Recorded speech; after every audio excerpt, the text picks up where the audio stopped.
19 তারিখ আমাদের থানাতে একটা এফআইআর হয়, যার মূলে দেখা গেছে যে ওইখানে একটা যে ডেলিভারি কোম্পানি আছে ওইখান থেকে মোবাইল চুরি হয়েছে।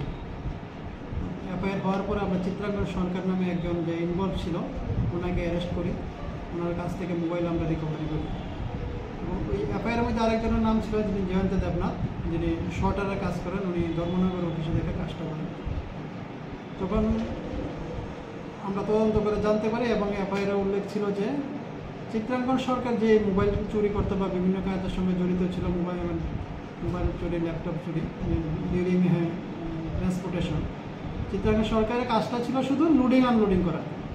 আর চিত্রাঙ্গন সরকারকে সাহায্য করতে একজন জয়ন্ত নাথ, যিনি ধর্মনগর অফিসে বসে, বাড়িও ধর্মনগর, উনি বলে দিতেন যে কোন গাড়ির মধ্যে কোন প্যাকেটের মধ্যে ভ্যালুয়েবল জিনিসগুলি আছে, like mobile phone, laptop, headphone, সেই অনুযায়ী চিত্রাঙ্গন সরকার ওই জিনিসগুলিকে সাইড করতে বা চুরি করে নিয়ে যেত।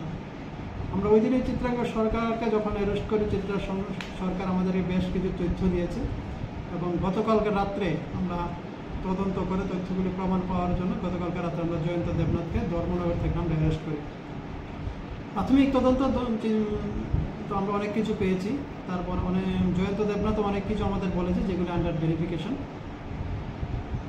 আর আজকে আমরা জয়ন্ত দেবনাথকে কোর্টে প্রডিউস করবো পুলিশ রিমান্ড।